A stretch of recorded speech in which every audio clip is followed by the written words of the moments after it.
ഷേഖ് ജീലാനി റളിയല്ലാഹു അൻഹു ആത്മീയമായ സുഹ്ദിൻ്റെ യാത്രയുടെ തുടക്കത്തിൽ നിസ്കാരവും നോമ്പുമൊക്കെ വർദ്ധിപ്പിച്ചു കൊണ്ടുവരുന്ന സമയത്ത് ഒരിക്കൽ പറയുകയുണ്ടായി, ഇന്ന് മുതൽ എല്ലാ ദിവസവും നോമ്പെടുക്കാൻ ഞാൻ നേർച്ചയാക്കി.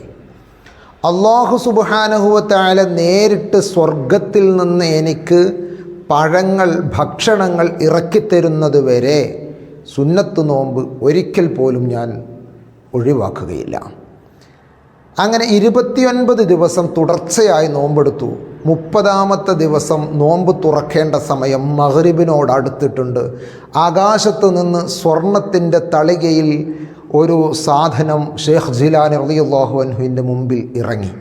സ്വാദിഷ്ടമായ, വിഭവസമൃദ്ധമായ, ഒരിക്കലും ദുനിയാവിൽ ഇതുവരെ രുചിച്ചിട്ടില്ലാത്ത അത്രയും നല്ല വാസനയും അത്രയും നല്ല രുചിയുമുള്ള നല്ല ഭക്ഷണങ്ങൾ. മഹാൻ പാത്രത്തിലേക്ക് നോക്കിയപ്പോൾ അത് സ്വർണമാണ്.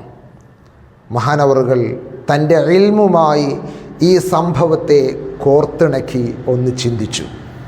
തീർച്ചയായും വന്നിരിക്കുന്നത് മലക്കുകളല്ല.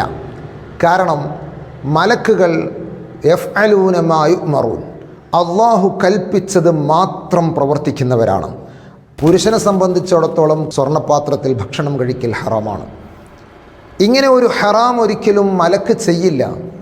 തീർച്ചയായും വന്നിരിക്കുന്നത് ഇബ്ലീസും കൂട്ടാളികളുമാണെന്ന് ഷേഖ് മുഹീദ്ദീൻ അബ്ദുൽ ഖാദിർ ജീലാനി ഖദ്ദസല്ലാഹു സിർറഹുൽ അസീസ് തിരിച്ചറിയുന്നു. നല്ല അഗാധമായ പാണ്ഡിത്യം, ഇൽമും വറഉം ഇല്ലാത്തവന് ഒരിക്കലും ത്വരീഖത്ത് കൊണ്ടു നടക്കാൻ കഴിയില്ല, ഒരിക്കലും സാധിക്കുകയില്ല. ചിലർ പറയാറുണ്ട്, ഇൽമ് അതിൻ്റെ അപ്പുറത്താണ് മഅരിഫത്ത് എന്ന് പറയുന്നത്.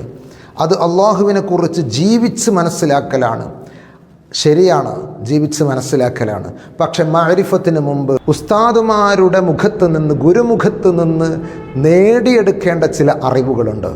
സ്വന്തം ശരീരത്തെക്കുറിച്ച്, പിശാചിൻ്റെ വഴികളെക്കുറിച്ച്, ഇബാദത്തുകളുടെ ഫർളുകളും ഷർത്തുകളും ആദാബുകളും ഒക്കെ അടങ്ങിയ പ്രാഥമിക വിദ്യാഭ്യാസം മുതൽ അഗാധമായ അറിവുള്ള ഒരു വ്യക്തിക്ക് മാത്രമേ ത്വരീഖത്തിലേക്ക് പ്രവേശിക്കാൻ കഴിയൂ. അല്ലാത്തവൻ പ്രവേശിച്ചു കഴിഞ്ഞാൽ അവൻ്റെ ഗുരുവിൻ്റെ രൂപത്തിൽ പോലും പിശാച് വരും. പല രൂപത്തിലും പിശാച് വരും. അപ്പോൾ ഉസ്താദിൻ്റെ രൂപത്തിലാകാം, ചിലപ്പോൾ അവൻ്റെ ഏറ്റവും വലിയ സുഹൃത്തിൻ്റെ രൂപത്തിലാവാം, ചിലപ്പോൾ അവൻ ഏറ്റവും ഇഷ്ടപ്പെടുന്ന വലിയ ഷേഖുമാരുടെ രൂപത്തിലാകാം. ഹബീബായ മുത്തുനബി സ്വല്ലല്ലാഹു അലൈഹി വസല്ലമ തങ്ങളുടേതല്ലാത്ത എല്ലാ രൂപത്തിലും പിശാച് വരും. പിശാച് എന്ന് പറയുന്നത് ചില്ലറക്കാരനല്ല, നമ്മേക്കാൾ 10 മടങ്ങ് നല്ല അറിവുള്ള വ്യക്തിയാണ്.